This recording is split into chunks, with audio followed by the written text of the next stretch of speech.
Hello दोस्तों, स्वागत है किताबी कास्ट पर, जहां हम आपके लिए हर दिन एक नई और प्रेरणादायक ऑडियो बुक लेकर आते हैं। तो सब्सक्राइब कीजिए और सुनिए आज का ये खास ऑडियो बुक। क्या आपने कभी सोचा है कि एक ऐसा इंसान भी हो सकता है जिसने अपनी पूरी जिंदगी में एक अक्षर भी नहीं लिखा, लेकिन आज दुनिया की सबसे विशाल यूनिवर्सिटीज में उसके नाम पर किताबों का अध्ययन होता है। एक ऐसा इंसान जो देखने में बिल्कुल साधारण था, न कोई राजा, न कोई सेनापति, फिर भी आज 2500 साल बाद भी दुनिया के सबसे महान विचारकों में उसका नाम सबसे ऊपर लिया जाता है। जी हां, हम बात कर रहे हैं सुकरात की। एक ऐसा नाम जो दर्शन और ज्ञान का पर्यायवाची बन गया। ये ऑडियो बुक दोस्त कुछ लंबी होने वाली है, क्योंकि सुकरात की जिंदगी और उनके विचारों को कुछ मिनटों में समेटना समंदर को एक गिलास में भरने जैसा है। तो मेरा आपसे अनुरोध है कि इस वीडियो को पहले कहीं साझा कर लें या सेव कर लें, ताकि आप इसे आराम से अंतराल लेकर सुन सकें। हर अध्याय आपको एक नई गहराई में ले जाएगा। तो चलिए, अपनी कुर्सी की पेटी बांध लीजिए और मेरे साथ चलिए आज से लगभग 2500 साल पहले के एथेंस की गलियों में, और मिलते हैं उस महान इंसान से जिसने कहा था, एक अनपरखी जिंदगी जीने लायक नहीं है। अध्याय नंबर 1, वो रहस्यमयी इंसान। सुकरात एक ऐसा इंसान जिसने कुछ लिखा नहीं, फिर भी दुनिया उससे सीखती है।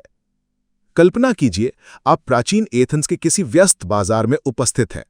चारों तरफ संगमरमर की खूबसूरत इमारतें हैं। लोग रेशम और सूत के वस्त्रों में इधर उधर घूम रहे हैं। व्यापारी अपना सामान बेच रहे हैं और राजनेता लोकतंत्र पर भाषण दे रहे हैं। इसी समूह में आपको एक अजीब सा इंसान दिखाई देता है। उसके पैर नंगे हैं, वस्त्र साधारण और पुराने हैं। चेहरा कुछ खास आकर्षक नहीं, नाक चपटी और आंखें बहुत विशाल। वो कोई अमीर सौदागर नहीं लगता, ना ही कोई ताकतवर नेता।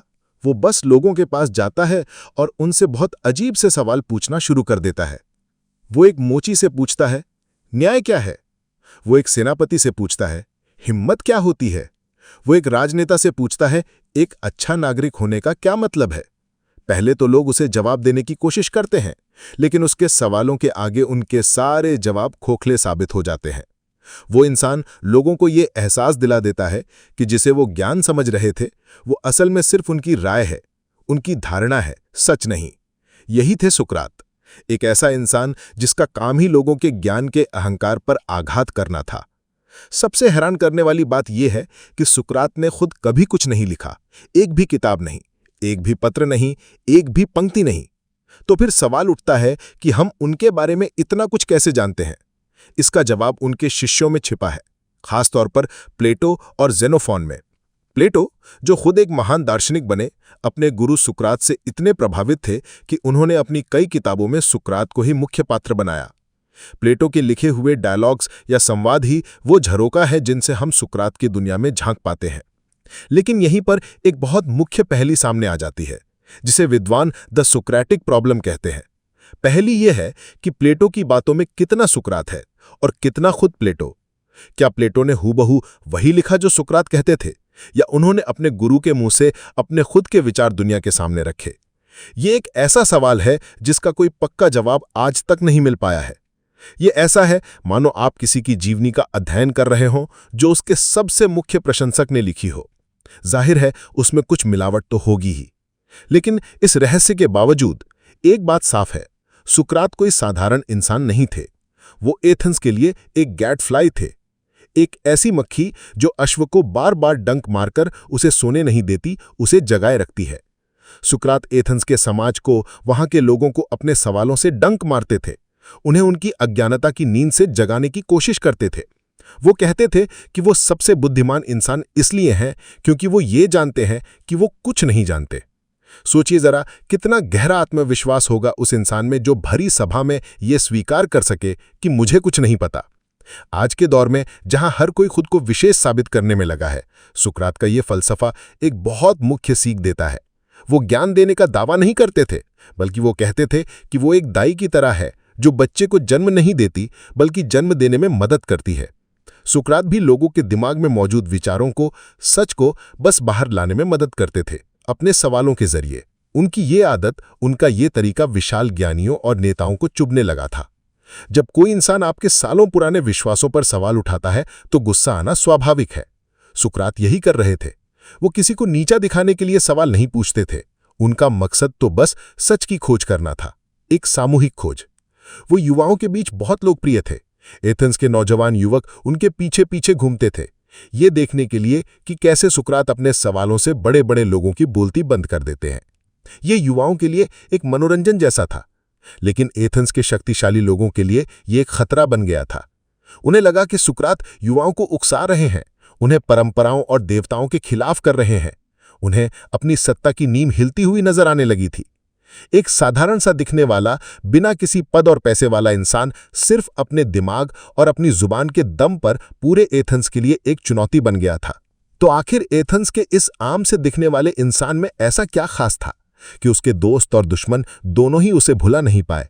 और क्यों उसके अपने ही शहर के लोग उससे इतनी नफरत करने लगे कि उसे मौत की सजा सुना दी? इन सवालों के जवाब जानने के लिए हमें चलना होगा उस दौर के एथेंस की गलियों में, उस माहौल को समझना होगा जिसमें सुकरात सांस ले रहे थे। आखिर वो क्या वजह थी जिन्होंने एक दार्शनिक को अपराधी बना दिया? इन सब रहस्यों से आवरण हटाने के लिए आपको मेरे साथ अगले अध्याय तक चलना होगा। चलिए शुरू करते हैं अगला अध्याय, जहां हम उस शहर की कहानी जानेंगे जिसने सुकरात को बनाया भी और मिटाया भी। अध्याय नंबर 2, सुकरात का एथेंस। वो शहर जिसने सुकरात को बनाया और फिर उसी ने उसे जहर दे दिया। हर महान कहानी के पीछे उसके समय और समाज का एक मुख्य हाथ होता है। सुकरात को समझने के लिए हमें उस एथेंस को समझना होगा जिसमें वो जिए। ये कोई ऐसा वैसा समय नहीं था दोस्त, ये एथेंस का स्वर्ण युग था, the golden age of Athens. Pericles जैसे नेताओं के नेतृत्व में एथेंस कला, संस्कृति, वास्तुकला और लोकतंत्र का केंद्र बन चुका था। पार्थेनॉन जैसी शानदार इमारतें बन रही थीं। सोफोक्लीस जैसे नाटककार अपने सबसे बेहतरीन नाटक लिख रहे थे। और इतिहास में पहली बार एक ऐसी व्यवस्था बन रही थी जहां आम नागरिक भी राजकाज में हिस्सा ले सकते थे। लोकतंत्र यानी डेमोक्रेसी का जन्म यहीं हुआ था। ये एक ऐसा माहौल था जहां नए विचारों को जगह दी जाती थी, जहां बहस और तर्क वितर्क को सम्मान मिलता था। इसी खुले माहौल ने सुकरात जैसे विचारक को पनपने का मौका दिया। अगर एथेंस एक बंद समाज होता तो शायद सुकरात को कभी अपनी बात कहने का मौका ही नहीं मिलता। लेकिन हर सिक्के का एक दूसरा पहलू भी होता है। एथेंस का ये स्वर्ण युग हमेशा वैसा नहीं रहा।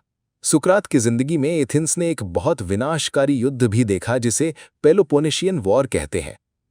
ये युद्ध एथेंस और उसके दुश्मन शहर स्पार्टा के बीच कई दशकों तक चला। इस युद्ध ने एथेंस को बुरी तरह ध्वस्त कर दिया। उसकी दौलत खत्म हो गई, हजारों नागरिक मारे गए और एक समय ऐसा भी आया जब एथेंस में लोकतंत्र को हटाकर तानाशाही स्थापित कर दी गई, जिसे 30 टायरेंट्स का शासन कहा जाता है। हालांकि ये तानाशाही ज्यादा दिन नहीं चली और लोकतंत्र वापस आ गया, लेकिन एथेंस के लोगों का आत्मविश्वास बुरी तरह हिल चुका था। वो अब असुरक्षित महसूस करने लगे थे। एक हार और अनिश्चितता का माहौल था और ऐसे माहौल में लोग अक्सर नए और चुनौती भरे विचारों से डरने लगते हैं। वो किसी ऐसे व्यक्ति को बर्दाश्त नहीं कर पाते जो उनकी बची खुची मान्यताओं पर भी सवाल उठाए। सुकरात ठीक यही कर रहे थे और उनका समय अब बदल चुका था। इसी दौर में एथेंस में एक और तरह के शिक्षक बहुत लोकप्रिय हो रहे थे। इन्हें सोफिस्ट कहा जाता था। सोफिस्ट वो पेशेवर शिक्षक थे जो पैसा लेकर लोगों को भाषण देने की कला यानी रेथोरिक सिखाते थे। उनका मानना था कि कोई एक परम सत्य नहीं होता, सच वही है जिसे आप तर्क से साबित कर दें। वो अपने छात्रों को सिखाते थे कि कैसे किसी भी बहस को जीता जाए, चाहे वो सही हो या गलत। उनके लिए ज्ञान एक बिकाऊ चीज थी। अब आप सोचिए, एक तरफ ये सोफिस्ट थे जो पैसे लेकर जीतना सिखा रहे थे, और दूसरी तरफ थे सुकरात जो कहते थे कि मुझे कुछ नहीं पता, और वो किसी से एक पैसा भी नहीं लेते थे। सुकरात के लिए ज्ञान कोई बेचने की चीज नहीं थी, बल्कि वो एक आध्यात्मिक खोज थी, आत्मा को बेहतर बनाने का एक तरीका था। ये सोफिस्ट और सुकरात के बीच एक सीधी वैचारिक टक्कर थी। सुकरात अक्सर इन सोफिस्टों को सार्वजनिक रूप से चुनौती देते थे।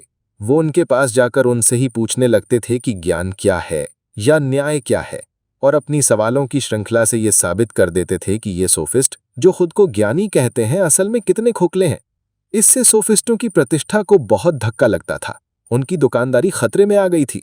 वो सुकरात से चिढ़ने लगे, उन्हें अपना दुश्मन मानने लगे। सुकरात में इन सोफिस्टों के ज्ञान के गुब्बारे में अपने सवालों की सुई चुभोना शुरू कर दिया था। वो लोगों से पैसे नहीं लेते थे, पर वो उनसे कुछ ऐसा छीन रहे थे जो पैसे से भी कीमती था, उनके झूठे ज्ञान का अहंकार। और यही टकराव आगे चलकर एक विशाल तूफान का रूप लेने वाला था। एथेंस का समाज जो पहले खुला था अब युद्ध और हार के बाद शक्की हो गया था। उसे सुकरात की ये हरकतें अब शहर की व्यवस्था पर एक हमले जैसी लगने लगी थी। एथेंस ने सुकरात को वो मंच दिया जहां वो अपनी फिलॉसफी को जी सके, लोगों से बात कर सके, बहस कर सके। लेकिन जब एथेंस खुद मुश्किल में आया तो उसी ने अपने सबसे अनोखे बेटे को शक की निगाह से देखना शुरू कर दिया। शहर को लगा कि सुकरात की बातें युवाओं को गुमराह कर रही हैं, उन्हें परंपराओं से दूर कर रही हैं। वो भूल गए कि सवाल करना ही तो लोकतंत्र की आत्मा होती है। पर सुकरात ये करते कैसे थे? वो कौन सा तरीका था जिससे वो विशाल ज्ञानियों को, सेनापतियों को, राजनेताओं को चंद सवालों में ही निरुत्तर कर देते थे? आखिर उनके सवालों में ऐसा क्या जादू था? इस जादू को, इस तरीके को दुनिया आज सुकरातिक मेथड के नाम से जानती है। और ये तरीका क्या है? ये कैसे काम करता है? ये जानेंगे हम अगले अध्याय में, जब हम बात करेंगे सुकरात के सबसे शक्तिशाली हथियार की। अध्याय नंबर 3, सुक्रेटिक मेथड, सवालों के जाल से सच निकालने की कला। तो दोस्तों, अब हम सुकरात के उस हथियार की बात करने जा रहे हैं जो किसी तलवार या भाले से ज्यादा तेज और असरदार था। ये कोई भौतिक हथियार नहीं था, ये था उनके सोचने और बात करने का तरीका, जिसे आज हम सुकराती पद्धति कहते हैं। ये सिर्फ सवाल पूछना नहीं है, ये सवालों के जरिए किसी को सच तक पहुंचाने की एक कला है। ये तरीका इतना शक्तिशाली है कि आज भी दुनिया की सबसे अच्छी लॉ स्कूल्स, मेडिकल स्कूल्स और बिजनेस स्कूल्स में इसका इस्तेमाल होता है ताकि स्टूडेंट्स की क्रिटिकल थिंकिंग को बेहतर बनाया जा सके। तो चलिए इसे आसान भाषा में समझते हैं कि आखिर ये है क्या। सुकरात का मानना था कि वो किसी को कुछ सिखा नहीं सकते, वो बस उन्हें सोचने पर मजबूर कर सकते हैं। उनका काम ज्ञान देना नहीं, बल्कि सामने वाले के अंदर जो ज्ञान पहले से मौजूद है उसे बाहर निकलवाना था। ये तरीका काम कैसे करता है? मान लीजिए सुकरात किसी सेनापति से मिलते हैं जो दावा करता है कि वो जानता है हिम्मत क्या होती है। सुकरात कहेंगे, वाह, ये तो बहुत अच्छी बात है, मैं हमेशा से ये जानना चाहता था, क्या आप मुझे सिखाएंगे कि हिम्मत क्या है? सेनापति अत्यंत गर्व से जवाब देगा, हिम्मत का मतलब है युद्ध में अपनी जगह पर डटे रहना, भागना नहीं। अब सुकरात का असली काम शुरू होगा। वो कहेंगे, आपका जवाब बहुत अच्छा है, लेकिन क्या कोई सेना जो रणनीति के तहत पीछे आती है ताकि दुश्मन को जाल में फंसा सके, क्या वो कायर है? सेनापति सोचेगा और कहेगा, नहीं, वो तो एक बहुत हिम्मत वाला और समझदारी भरा कदम है। अब सुकरात कहेंगे, तो इसका मतलब हिम्मत सिर्फ डटे रहना नहीं है, कभी कभी पीछे आना भी हिम्मत हो सकती है। तो फिर हिम्मत क्या है? अब सेनापति उलझन में आ जाएगा, वो कोई और परिभाषा देगा और सुकरात फिर उसमें से कोई विरोधाभास निकालकर एक और सवाल पूछेंगे। ये सिलसिला तब तक चलता रहेगा जब तक सेनापति खुद ये न मान ले कि जिसे वो हिम्मत की पक्की परिभाषा समझ रहा था वो असल में अधूरी थी और उसे खुद भी ठीक ठीक नहीं पता कि हिम्मत क्या है। इसी प्रक्रिया को एलेंकस कहते हैं, जिसका मतलब है जांच पड़ताल या खंडन। सुकरात का मकसद सेनापति को बेइज्जत करना नहीं है, उनका मकसद है उसे उसके अज्ञान का बोध कराना, क्योंकि सुकरात मानते थे कि ज्ञान की यात्रा का पहला कदम ही ये स्वीकार करना है कि मैं नहीं जानता। जब आप ये मान लेते हैं तभी आप सच में कुछ सीखने के लिए तैयार होते हैं। जब तक आपको लगता है कि आपको सब पता है, तब तक आपके दिमाग के दरवाजे नई चीजों के लिए बंद रहते हैं। सुकरात अपने सवालों की चाबी से इन्हीं बंद दरवाजों को खोलने की कोशिश करते थे। इस मेथड के दो मुख्य चरण हैं। पहला है विनाशकारी चरण या डिस्ट्रक्टिव फेज, जिसमें सुकरात सवालों के जरिए सामने वाले के झूठे विश्वासों और अधूरी परिभाषाओं को भंग करते हैं, जैसा उन्होंने सेनापति के साथ किया। ये कुछ कष्टदायक हो सकता है क्योंकि किसी के अहंकार को आघात पहुंचता है, लेकिन इसके बाद आता है रचनात्मक चरण या कंस्ट्रक्टिव फेज। जब एक बार व्यक्ति मान लेता है कि उसे नहीं पता, तब सुकरात उसके साथ मिलकर सच की खोज शुरू करते हैं। अब वो दुश्मन नहीं बल्कि एक ही रास्ते के सहयात्री बन जाते हैं। अब वो दोनों मिलकर ये खोजने की कोशिश करेंगे कि हिम्मत का असली मतलब क्या हो सकता है। शायद हिम्मत सिर्फ युद्ध के मैदान में नहीं बल्कि रोजमर्रा की जिंदगी में भी होती है। शायद सच बोलने के लिए भी हिम्मत चाहिए, गलत का विरोध करने के लिए भी हिम्मत चाहिए। इस तरह बहस एक व्यक्तिगत दावे से शुरू होकर एक सार्वभौमिक सत्य की खोज तक पहुंच जाती है। आप इस तरीके का इस्तेमाल अपनी जिंदगी में भी कर सकते हैं। अगली बार जब आपके मन में कोई मजबूत राय आए, जैसे पैसा ही सब कुछ है या सफलता का मतलब एक अच्छी नौकरी है, तो एक पल रुकिए और खुद से सुकरात वाले सवाल पूछिए। क्या सच में पैसा ही सब कुछ है?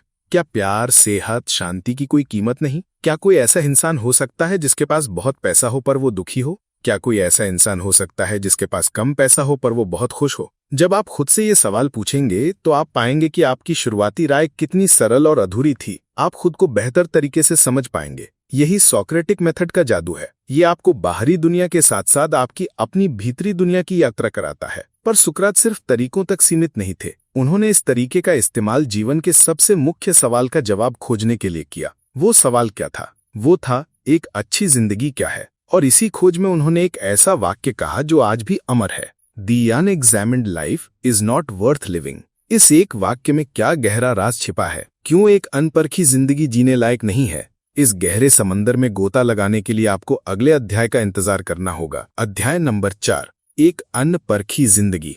क्या आप सच में अपनी जिंदगी जी रहे हैं? The unexamined life is not worth living for a human being, यानी एक इंसान के लिए एक अनपरखी, बिना जांची परखी जिंदगी जीने लायक नहीं है। ये सिर्फ एक वाक्य नहीं है दोस्त, ये सुकरात के पूरे दर्शन का निचोड़ है, उनकी जिंदगी का सार है। ये वो शब्द हैं जो उन्होंने अपनी मौत के मुकदमे के दौरान कहे थे। जब उन्हें अपनी जान बचाने के लिए चुप रहने का मौका दिया गया था, उन्होंने मौत को चुनना बेहतर समझा, बजाय एक ऐसी जिंदगी जीने के जिसमें वो सवाल न कर सके, जिसमें वो सत्य की खोज न कर सके। तो आखिर इसका मतलब क्या है? एक एग्जामिन्ड लाइफ या जांची हुई जिंदगी क्या होती है? चलिए इस गहरे विचार की परतों को एक एक करके खोलते हैं। एक अनपरखी जिंदगी जीने का मतलब है एक ऑटो पायलट मोड पर जिंदगी जीना। सुबह उठना, काम पर जाना, खाना, सोना और यही चक्र रोज दोहराना, बिना एक पल रुके ये सोचे कि मैं ये सब क्यों कर रहा हूँ, मेरे जीवन का मकसद क्या है, क्या मैं खुश हूँ, मेरे मूल्य क्या है, क्या मैं एक अच्छा इंसान बन रहा हूँ। ये एक ऐसी जिंदगी है जिसमें हम समाज, परिवार या दोस्तों द्वारा दिए गए नियमों और धारणाओं पर बस चलते रहते हैं। हम वही नौकरी करते हैं जो हमें सुरक्षित लगती है, हम उन्हीं परंपराओं को मानते हैं जो हमें सिखाई गई हैं, हम उन्हीं चीजों के पीछे भागते हैं जिनके पीछे सब भाग रहे हैं, पैसा, शोहरत, ताकत। इस तरह की जिंदगी में हम एक इंसान की तरह नहीं बल्कि एक मशीन की तरह काम कर रहे होते हैं। हम जी तो रहे होते हैं पर हम जागरूक नहीं होते हैं। सुकरात के अनुसार इंसान और जानवर में सबसे मुख्य फर्क यही है कि इंसान के पास तर्क और आत्मचेतना की क्षमता है। हम खुद से सवाल पूछ सकते हैं, हम अपने विचारों पर विचार कर सकते हैं, और अगर हम इस क्षमता का इस्तेमाल नहीं कर रहे तो हम अपनी इंसान होने की सबसे मुख्य खासियत को बर्बाद कर रहे हैं। एक जांची हुई जिंदगी जीने का मतलब है अपनी आत्मा की देखभाल करना। सुकरात के लिए शरीर और दौलत से ज्यादा जरूरी आत्मा थी। और आत्मा की देखभाल कैसे होती है? अपने विचारों, अपनी इच्छाओं, अपने कर्मों की रोजाना जांच पड़ताल करके। ये एक तरह का मेंटल और स्पिरिचुअल ऑडिट है। सोचिए, हम अपनी कार की सर्विसिंग कराते हैं,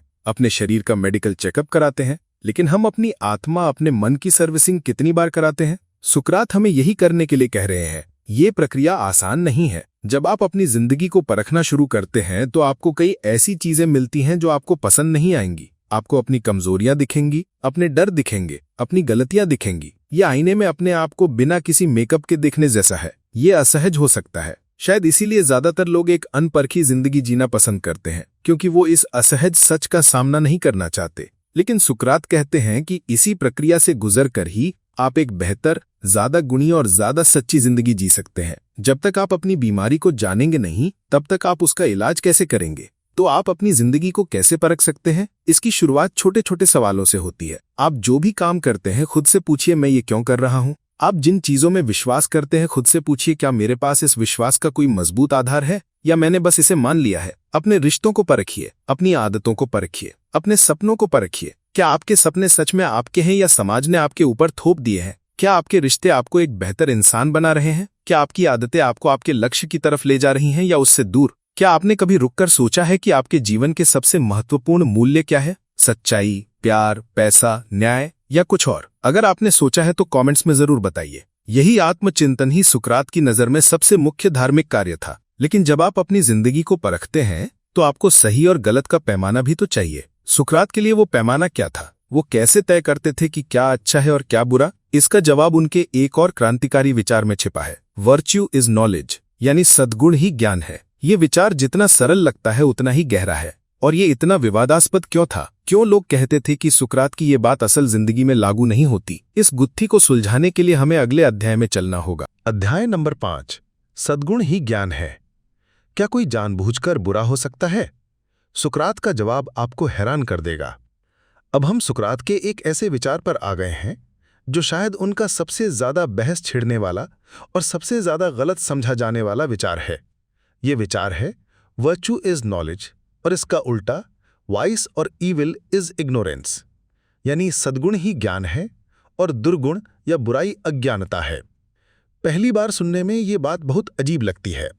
इसका मतलब तो ये हुआ कि कोई भी इंसान जानबूझकर कुछ गलत या बुरा नहीं करता। वो जो भी बुरा करता है वो सिर्फ इसलिए करता है क्योंकि उसे पता नहीं है कि सही क्या है। अब आप कहेंगे ये कैसे हो सकता है? हम रोज अपनी आंखों से देखते हैं कि लोग जानबूझकर चोरी करते हैं, झूठ बोलते हैं, धोखा देते हैं। उन्हें पता होता है कि वो गलत कर रहे हैं, फिर भी वो करते हैं। तो क्या सुकरात गलत थे, या फिर हम उनके ज्ञान शब्द का मतलब ही गलत समझ रहे हैं? चलिए इस रहस्य से आवरण उठाते हैं। जब सुकरात ज्ञान या नॉलेज शब्द का इस्तेमाल करते हैं तो उनका मतलब सिर्फ किताबी जानकारी या तथ्यों को रट लेना नहीं है। आज की भाषा में हम जिसे इन्फॉर्मेशन कहते हैं, सुकरात के लिए वो ज्ञान नहीं था। उनके लिए ज्ञान का मतलब था किसी चीज को उसकी संपूर्णता में, उसकी गहराई में समझना, एक सच्चा और गहरा बोध। उदाहरण के लिए एक धूम्रपान करने वाले को ये इन्फॉर्मेशन होती है कि सिगरेट पीना सेहत के लिए हानिकारक है, पैकेट पर लिखा भी होता है, लेकिन क्या उसे इसका सच्चा ज्ञान है? सुकरात के अनुसार नहीं, क्योंकि अगर उसे सच में अपनी आत्मा की गहराई से ये ज्ञान हो जाता कि धूम्रपान उसके शरीर को, उसकी जिंदगी को, उसके परिवार को किस तरह तबाह कर रही है, तो वो कभी धूम्रपान कर ही नहीं पाता। उसका ज्ञान इतना शक्तिशाली होता कि वो उसकी गलत इच्छा पर हावी हो जाता। तो जब कोई व्यक्ति ये जानते हुए भी धूम्रपान करता है कि यह बुरा है, तो सुकरात कहेंगे कि वो वास्तव में नहीं जानता, उसका ज्ञान सतही है, गहरा नहीं। सुकरात का मानना था कि हर इंसान अपनी आत्मा के स्तर पर हमेशा अपने लिए अच्छा ही चाहता है। हर कोई खुश रहना चाहता है, आनंद में रहना चाहता है। कोई भी जानबूझकर अपने लिए दुख या व्यथा नहीं चुनता। जब कोई व्यक्ति चोरी करता है तो वो चोरी करने के बुरे परिणाम को नहीं देख रहा होता। वो उस पल में सिर्फ चोरी से मिलने वाले कुछ पैसे या सामान को ही अपनी अच्छाई या खुशी समझ बैठता है। वो अज्ञानी है।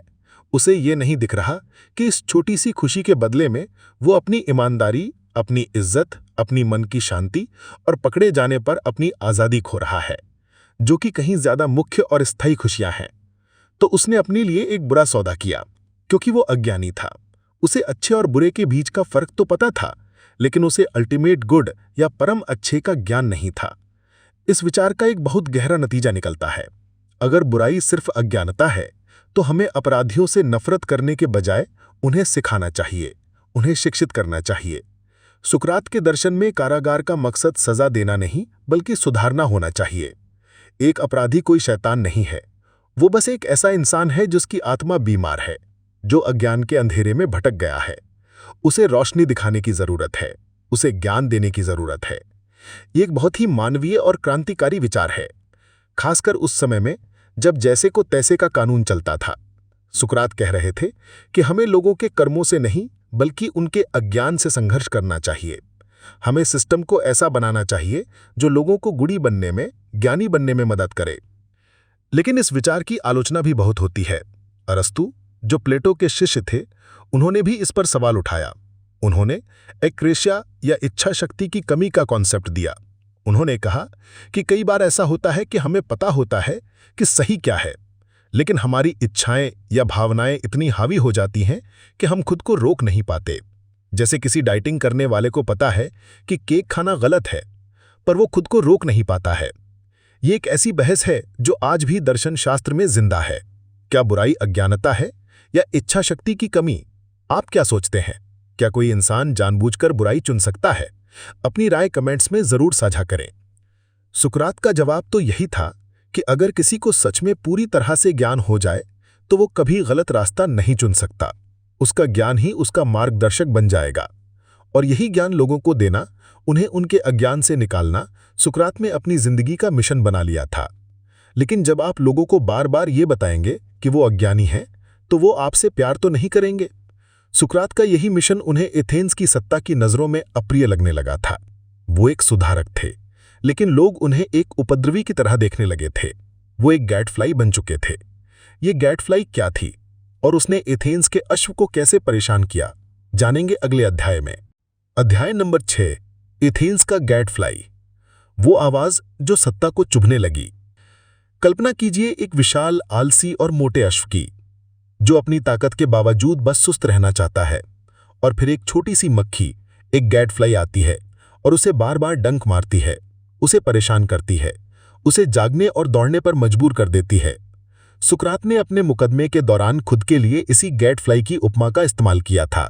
उन्होंने कहा था कि एथेंस का राज्य उस आलसी अश्व की तरह है और वो सुकरात, वो गैटफ्लाई हैं जिसे देवताओं ने इस अश्व को जगाए रखने के लिए भेजा है। ये एक बहुत ही सटीक और शक्तिशाली उपमा थी जो उनके काम और उनके अंत दोनों को समझाती है। एक गैटफ्लाई का काम अश्व को डंक मारना है, उसे तकलीफ देना है ताकि वो बेहतर बन सके, लेकिन अश्व को वो गैटफ्लाई कभी पसंद नहीं आता। वो बस उसे मारकर अपनी सुस्ती में वापस लौटना चाहता है। सुकरात एथेंस के लिए यही कर रहे थे। वो एथेंस के नागरिकों को, उसके नेताओं को, उसके पवित्रों को, उसके कारीगरों को, सबको अपने सवालों से डंक मार रहे थे। वो उनसे उनकी सबसे प्रिय धारणाओं के बारे में सवाल पूछ रहे थे।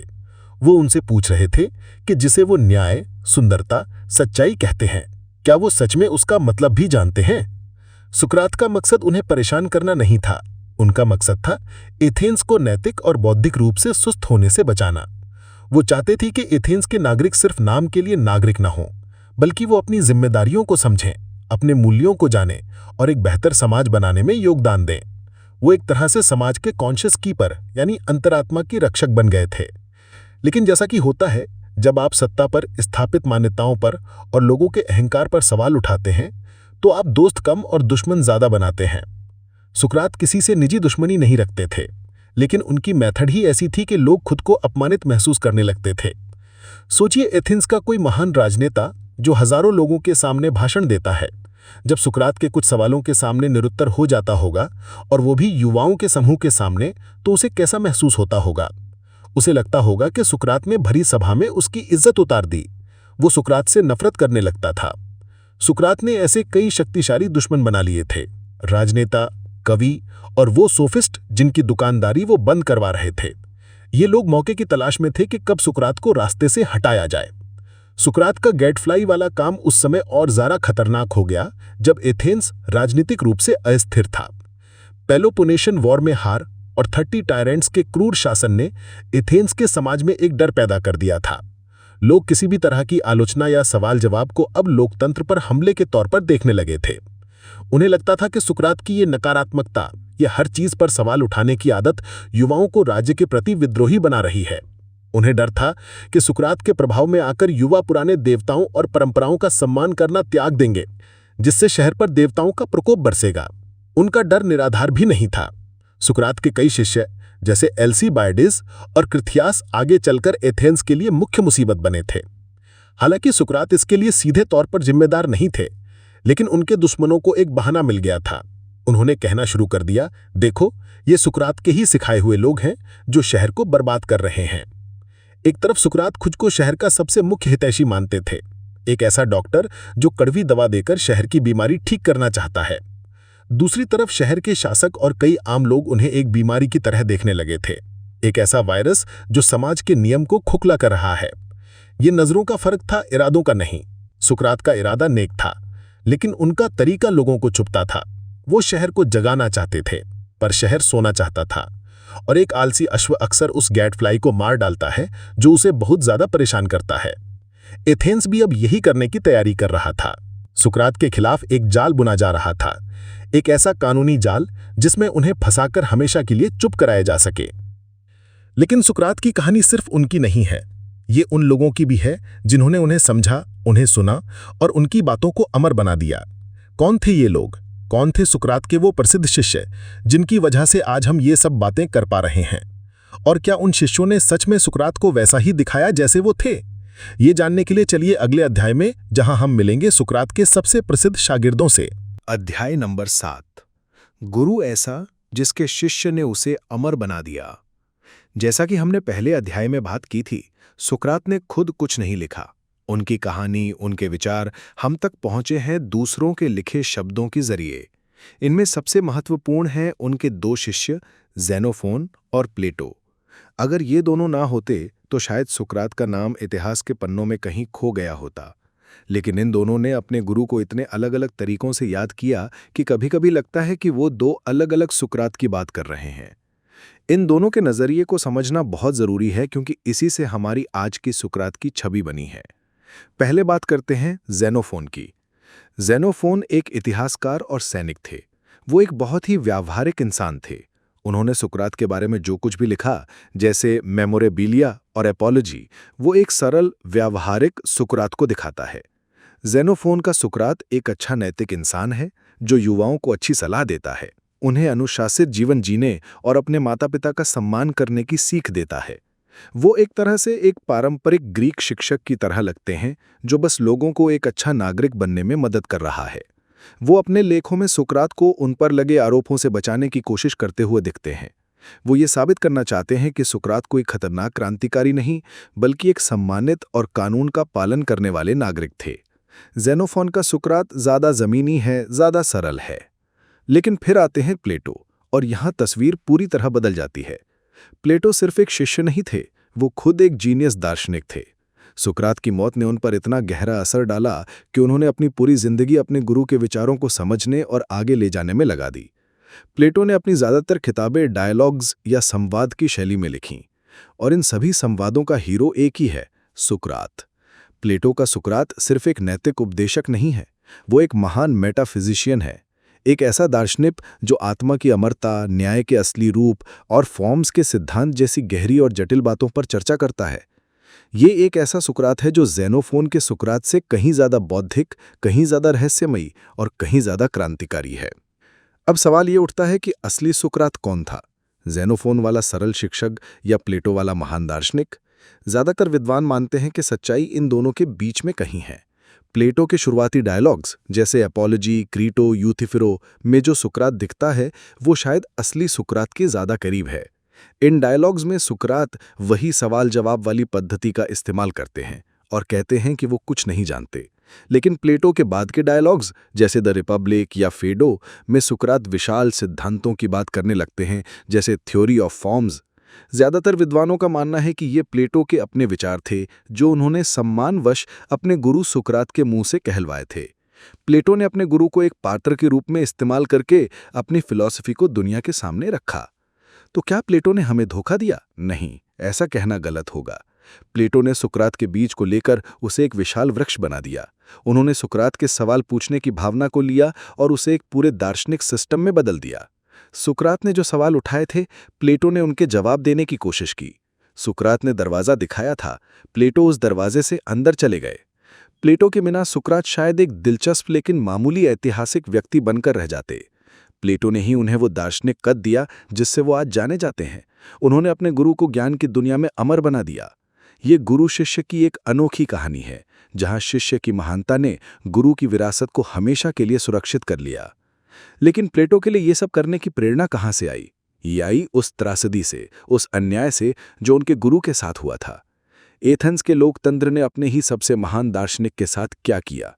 अब हम उस कहानी के सबसे नाटकीय और दुखद मोड़ पर पहुंच गए हैं। सुकरात का मुकदमा, इतिहास का वो मुकदमा जहां सच खुद कटघरे में उपस्थित था। क्या आरोप थे सुकरात पर और उन्होंने अपनी सफाई में क्या कहा?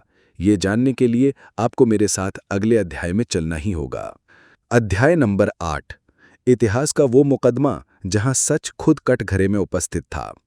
साल था 399 ईसा पूर्व। एथेंस का एक खचाखच भरा कोर्ट रूम, 501 नागरिकों की एक जूरी बैठी हुई है जो जज भी है और फैसला सुनाने वाली भी है। और कटघरे में उपस्थित है 70 साल का एक बूढ़ा आदमी, वही नंगे पैर, वही साधारण वस्त्र। वो आदमी है सुकरात। ये कोई आम मुकदमा नहीं था दोस्त, ये इतिहास का वो पल था जब एक शहर अपने ही विवेक पर, अपने ही आत्मा पर मुकदमा चला रहा था। ये वो क्षण था जब दर्शन और सत्ता आमने सामने उपस्थित थे, और इस मुकदमे का नतीजा पश्चिमी सभ्यता की पूरी सोच को हमेशा के लिए बदलने वाला था। तो चलिए उस कोर्ट रूम में चलते हैं और देखते हैं कि आखिर हुआ क्या था।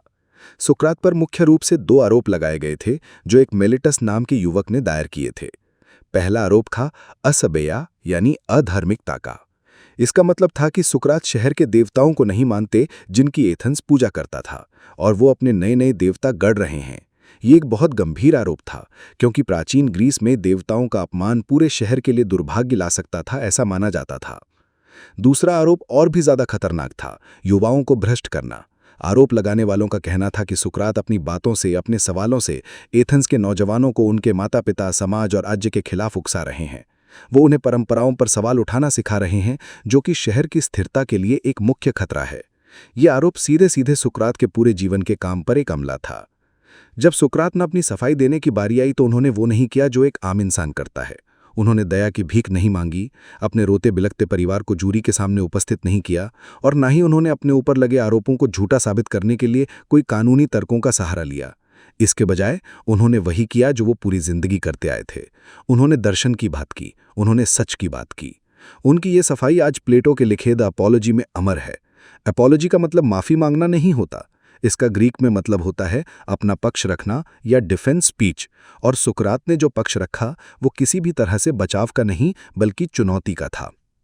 उन्होंने कहा कि वो किसी भी देवता का अपमान नहीं करते, बल्कि वो तो डेल्फाई के ओरेकल या भविष्यवाणी करने वाली पुजारिन के आदेश का पालन कर रहे हैं, जिसने कहा था कि सुकरात से ज्यादा बुद्धिमान कोई नहीं है। सुकरात ने जूरी को बताया कि इस भविष्यवाणी का मतलब समझने के लिए उन्होंने लोगों से सवाल पूछना शुरू किया। वो ये जानना चाहते थे कि क्या सच में कोई उनसे ज्यादा बुद्धिमान है, और इस खोज में उन्हें पता चला कि जो लोग खुद को बुद्धिमान समझते हैं वो असल में अज्ञानी हैं, और वो खुद इसलिए बुद्धिमान हैं क्योंकि वो कम से कम ये तो जानते हैं कि वो कुछ नहीं जानते। उन्होंने कहा कि वो युवाओं को भ्रष्ट नहीं कर रहे, बल्कि वो तो उन्हें आत्मपरीक्षण करना सिखा रहे हैं, जो कि एक इंसान के लिए सबसे जरूरी चीज है। यहीं पर उन्होंने वो अपनी प्रसिद्ध पंक्ति कही कि एक अनपरखे जिंदगी जीने लायक नहीं है। उन्होंने जूरी से कहा कि वो एथेंस के लिए गैड फ्लाई की तरह हैं, जिसे देवताओं ने भेजा है ताकि ये राज्य सो न जाए, और अगर वो उन्हें मार देंगे तो वो खुद अपना ही नुकसान करेंगे, क्योंकि उनके जैसा दूसरा गैड फ्लाई उन्हें आसानी से नहीं मिलेगा। सोचिए जरा, मौत के सामने उपस्थित होकर कोई इतनी निडरता से बात कर सकता है। सुकरात जूरी को खुश करने की कोशिश नहीं कर रहे थे, वो उन्हें सिखाने की कोशिश कर रहे थे। उन्होंने अपनी जिंदगी और अपने मिशन को पूरी ईमानदारी से जूरी के सामने रख दिया, लेकिन उनकी ये बातें, उनकी ये बौद्धिक ईमानदारी 501 आम जनता की जूरी के समझ में नहीं आई। उन्हें सुकरात का ये रवैया अहंकार भरा लगा। उन्हें लगा कि ये आदमी कानून का सम्मान नहीं कर रहा बल्कि उसका उपहास कर रहा है। वोटिंग हुई और बहुत कम अंतर से सुकरात को दोषी पाया गया। उस समय के कानून के हिसाब से दोषी पाए जाने के बाद अभियोक्ता और दोषी दोनों को सजा का प्रस्ताव देना होता था, और जूरी दोनों में से एक को चुनती थी। अभियोक्ताओं ने मौत की सजा मांगी। अब सुकरात के पास मौका था कि वो कोई हल्की सजा जैसे जुर्माना या देश निकाला मांगकर अपनी जान बचा सकते थे, लेकिन सुकरात तो सुकरात थे। उन्होंने जो सजा अपने लिए मांगी उसे सुनकर पूरी जूरी सन्न रह गई। उन्होंने क्या मांगा? उन्होंने कहा कि शहर को परेशान करने, उसे जगाने के इस महान काम के बदले में उन्हें सजा नहीं बल्कि इनाम मिलना चाहिए। उन्हें ब्राइटनियन में मुफ्त भोजन दिया जाना चाहिए, एक ऐसा सम्मान जो सिर्फ ओलंपिक विजेताओं और शहर के यूरो को मिलता था। ये जूरी का घोर अपमान था। अब जूरी के पास कोई विकल्प नहीं बचा। उन्होंने पहले से भी ज्यादा विशाल बहुमत से सुकरात के लिए मौत की सजा चुन ली। एक ऐसा दार्शनिक जो जिंदगी भर ज्ञान और सद्गुण की बात करता रहा, उसे उसी के शहर ने जहर का प्याला पीने का हुक्म सुना दिया। लेकिन कहानी यहाँ खत्म नहीं होती। सजा सुनाए जाने और सजा दिए जाने के बीच लगभग 1 महीने का वक्त था। इस 1 महीने में क्या हुआ? क्या सुकरात ने भागने की कोशिश की? मौत के इतने करीब आकर उनके क्या विचार थे इस अंतिम और सबसे मार्मिक यात्रा के लिए? चलिए अगले अध्याय में चलते हैं। अध्याय नंबर 9, मौत के सामने भी जिसने सिद्धांतों का साथ नहीं त्यागा। फैसला सुनाया जा चुका था। सुकरात, एथेंस का वो गैडफ्लाई, अब एक अपराधी थे जिन्हें मौत की सजा मिली थी। उन्हें कारागार में डाल दिया गया ताकि वह अपनी मृत्यु का इंतजार कर सके। उन्हें जो मौत दी जानी थी वह थी हेमलॉक नाम के एक जहरीले पौधे का रस पीकर। ये कोई धीमी और कष्टदायक मृत्यु नहीं थी, बल्कि शरीर को धीरे धीरे सुन्न कर देने वाली मृत्यु थी।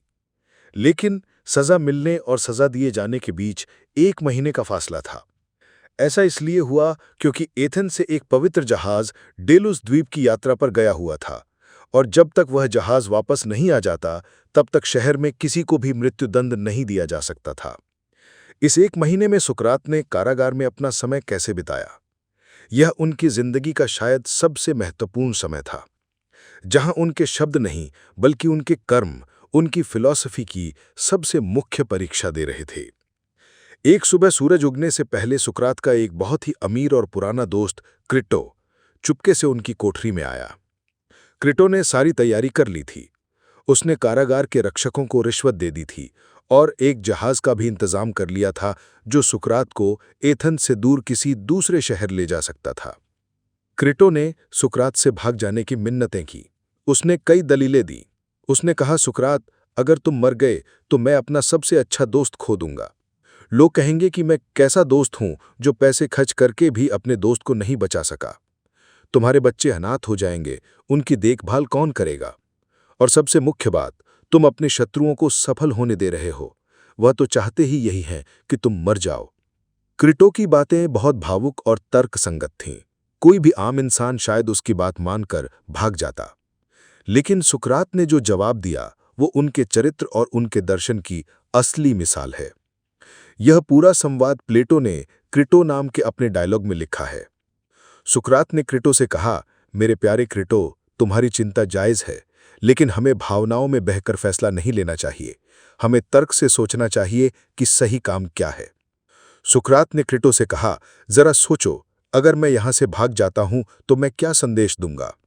मैं पूरी जिंदगी न्याय और कानूनों का सम्मान करने की बात करता रहा। एथेंस के कानूनों ने मुझे जन्म दिया, मुझे पाला पोसा, मुझे शिक्षा दी, मुझे शादी करने का अधिकार दिया। मैंने इसी शहर में रहने का चुनाव किया, इसके कानूनों के तहत जीने का एक अघोषित समझौता किया।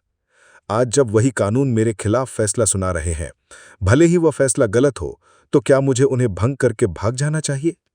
सुकरात ने ही बहुत ही शक्तिशाली कल्पना की। उन्होंने कहा, सोचो क्रिटो, अगर हम भाग रहे हों और शहर के कानून खुद एक इंसान बनकर हमारे सामने आ जाएं और हमसे पूछें, सुकरात, तुम ये क्या कर रहे हो? क्या तुम हमें उन कानूनों को नष्ट करने की कोशिश कर रहे हो जिन्होंने तुम्हें बनाया है?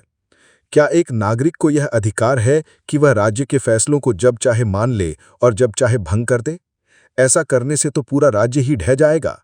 तब हम उन्हें क्या जवाब देंगे क्रिटो? सुकरात ने समझाया कि अन्याय का जवाब अन्याय से देना सही नहीं है। भले ही एथेंस की जूरी ने उनके साथ अन्याय किया हो, लेकिन अगर वह कानून भंग करके भागते हैं तो वह भी अन्याय करेंगे। उन्हें एक गलत को सही करने के लिए दूसरा गलत काम नहीं करना चाहिए। उन्होंने कहा कि उन्होंने अपनी जिंदगी सिद्धांतों पर जी है और अब मौत के सामने वह अपने सिद्धांतों को नहीं त्याग सकते। उन्होंने क्रिटो को शांति से अपना फैसला स्वीकार करने के लिए मना लिया और फिर वह दिन आया। उनके दोस्त कारागार में उनके चारों तरफ इकट्ठा थे, दुखी और रोते हुए, लेकिन सुकरात बिल्कुल शांत थे, मानो वो किसी उत्सव की तैयारी कर रहे हों। उन्होंने अपने दोस्तों के साथ आत्मा की अमरता पर, मृत्यु के बाद जीवन पर एक लंबा दार्शनिक संवाद किया। उन्होंने समझाया कि एक दार्शनिक को मौत से नहीं डरना चाहिए, क्योंकि मौत तो बस आत्मा की शरीर के बंधन से मुक्ति है। उन्होंने कहा कि वह खुशी खुशी इस यात्रा पर जा रहे हैं। जब कारापाल हेमलॉक का प्याला लेकर आया तो वह भी रो रहा था। उसने कहा कि सुकरात उन सब कैदियों में सबसे नेक, सबसे शांत और सबसे अच्छे इंसान थे जिनसे वह कभी मिला था। सुकरात ने शांति से प्याला लिया और बिना किसी हिचकिचाहट के एक ही घूंट में पी गए। उन्होंने अपने दोस्तों को शांत रहने के लिए कहा। धीरे धीरे जहर का असर उनके पैरों से ऊपर की ओर फैलने लगा। उनका शरीर ठंडा और शून्य होता जा रहा था। अपने आखिरी पलों में उन्होंने क्रिटो से कहा, क्रिटो, हम पर एस्क्लेपियस का एक मुर्गा देह है, उसे चुकाना मत भूलना। एस्क्लेपियस स्वास्थ्य और चिकित्सा के देवता थे। लोग बीमार होने पर उनसे मन्नत मांगते थे और ठीक होने पर उन्हें एक मुर्गा अर्पित करते थे। सुकरात के इन आखिरी शब्दों का क्या मतलब था? शायद वह यह कह रहे थे कि मृत्यु शरीर की बीमारी से एक इलाज है और अब वह ठीक हो गए हैं, और फिर वह हमेशा के लिए शांत हो गए। एक इंसान मर गया, लेकिन एक विचार अमर हो गया। सुकरात की मौत उनकी जिंदगी से भी ज्यादा प्रभावशाली साबित हुई। लेकिन कैसे? 2500 साल बाद भी हम सुकरात को क्यों याद करते हैं? उनकी विरासत क्या है? यह जानेंगे हम इस ऑडियो बुक के आखिरी अध्याय में। अध्याय नंबर 10, सुकरात की विरासत। वो जो मरा नहीं, आज भी आपके और मेरे अंदर जिंदा है। सुकरात को मरे हुए लगभग 2500 साल हो चुके हैं। एथेंस का वो स्वर्ण युग अब इतिहास की किताबों में सिमट गया है। संगमरमर की वो इमारतें अब अवशेष बन चुकी हैं।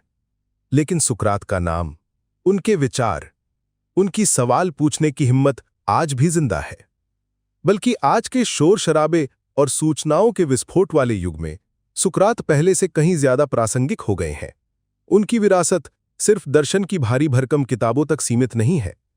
वो हमारे सोचने के तरीके में, हमारी शिक्षा प्रणाली में और हमारे न्याय के सिद्धांतों में आज भी सांस ले रही है। चलिए देखते हैं कि सुकरात ने हमें क्या दिया और वो आज हमारे लिए क्यों जरूरी है।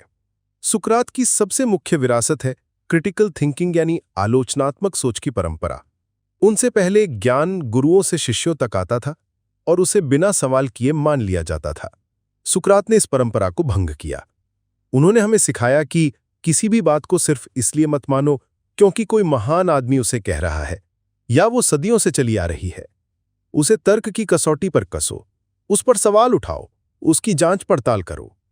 आज जब हम बच्चों को स्कूल में सिखाते हैं कि क्यों पूछो, तो हम अनजाने में सुकरात की ही विरासत को आगे ले जा रहे होते हैं। विज्ञान जो हर चीज पर सवाल करता है और सबूत मांगता है, उसकी नींव में भी कहीं ना कहीं सुकराती भावना ही है। आज के सोशल मीडिया के दौर में जहां फेक न्यूज और गलत जानकारी की बाढ़ आई हुई है, सुकरात का यह हथियार हमारे लिए एक सुरक्षा कवच की तरह है। हर पोस्ट, हर वीडियो पर विश्वास करने से पहले खुद से पूछना कि क्या यह सच है, इसका स्रोत क्या है, इसका दूसरा पहलू क्या हो सकता है, यही सुकरात की तरह सोचना है।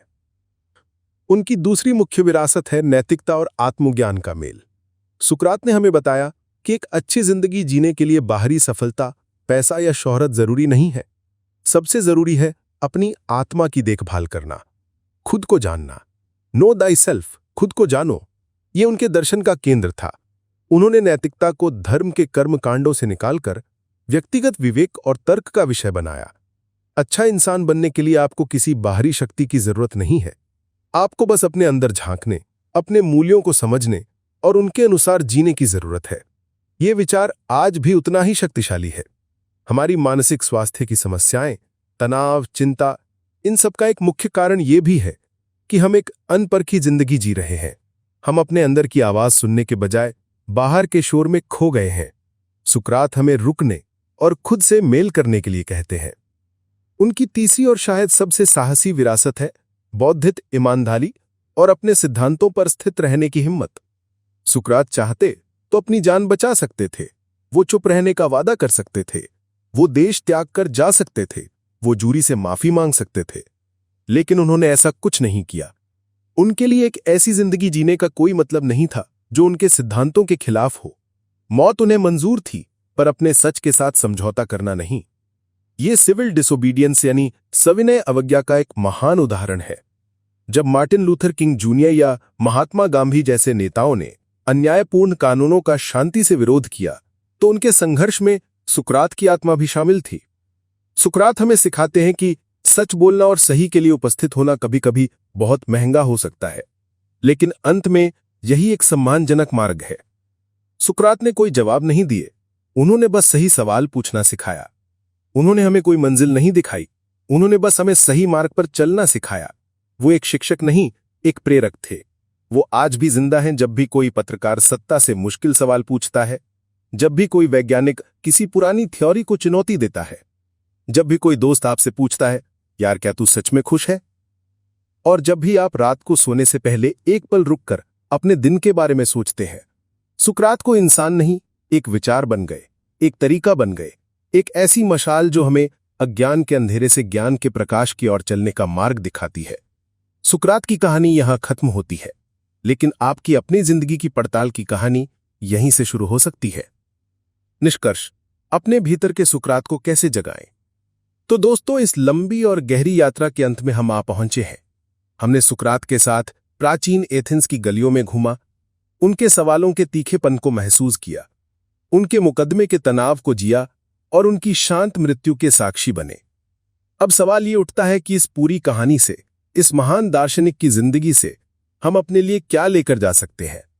हम आज की इस व्यस्तता से भरे जीवन में अपने अंदर के सुकरात को कैसे जगा सकते हैं? इसका जवाब किसी जटिल फिलॉसफी में नहीं, बल्कि कुछ सरल सिद्धांतों को अपनी आदत बनाने में छिपा है। सबसे पहली और जरूरी बात है, सवाल पूछने की आदत डालिए। सिर्फ दूसरों से नहीं, बल्कि सबसे ज्यादा खुद से। मैं ये क्यों कर रहा हूं? मैं इस पर क्यों विश्वास करता हूं? क्या इसे करने का कोई और बेहतर तरीका है? जब आप सवाल पूछना शुरू करते हैं, तो आप एक निष्क्रिय उपभोक्ता से एक सक्रिय विचारक बन जाते हैं। दूसरी सीख है, बौद्धिक विनम्रता को अपनाइए। यह स्वीकार करने की हिम्मत रखिए कि मैं नहीं जानता। आज की दुनिया में जहां हर कोई एक्सपर्ट बनना चाहता है, यह कहना बहुत मुश्किल है, लेकिन यही ज्ञान का पहला दरवाजा है। अपने से अलग विचार रखने वालों को दुश्मन मत समझिए, उन्हें एक अवसर की तरह देखिए। और तीसरी और सबसे महत्वपूर्ण सीख है, अपनी जिंदगी को परखिए। हर रोज या हर हफ्ते कुछ समय सिर्फ खुद के साथ बिताइए। एक डायरी लिखिए, ध्यान कीजिए या बस शांत बैठकर सोचिए। अपने दिन का विश्लेषण कीजिए और आखिर में अपने सिद्धांतों पर अडिग रहिए, खासकर जब ऐसा करना मुश्किल हो। सुकरात की कहानी हमें सिखाती है कि आराम और सुविधा से ज्यादा जरूरी आत्मसम्मान और सच है।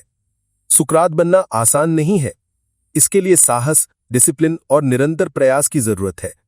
लेकिन ये एक ऐसी यात्रा है जो आपको एक ग्रुप का हिस्सा होने से बचाकर एक जागरूक और जिम्मेदार इंसान बनाती है। ये आपको एक ऐसी जिंदगी जीने का मौका देती है जो गहरी, सार्थक और पूरी तरह से आपकी अपनी हो। इस लंबी ज्ञान यात्रा में हमारे साथ बने रहने के लिए आपका बहुत बहुत धन्यवाद। हमने सुकरात के जीवन के माध्यम से जाना कि कैसे सवाल पूछने की कला, एक जांची हुई जिंदगी और सद्गुण की समझ हमें एक बेहतर इंसान बना सकती है। हमने सीखा कि सच के लिए उपस्थित होने की क्या कीमत होती है और उसकी क्या अहमियत है। अगर सुकरात की ये कहानी आपके दिल और दिमाग में कोई भी सवाल जगाया है तो इस वीडियो को लाइक जरूर करें। हमें कमेंट्स में बताएं कि सुकरात की कौन सी बात आपको सबसे ज्यादा प्रेरणा देती है। और अगर आप ऐसी ही गहरी और जीवन बदलने वाली ऑडियो बुक सुनना चाहते हैं तो किताबी कास्ट को सब्सक्राइब करना ना भूलें और उस घंटी वाले निशान को भी दबा दें ताकि हमारी अगली ऑडियो बुक सीधे आप तक पहुंचे। याद रखिए, ज्ञान की यात्रा कभी खत्म नहीं होती। धन्यवाद।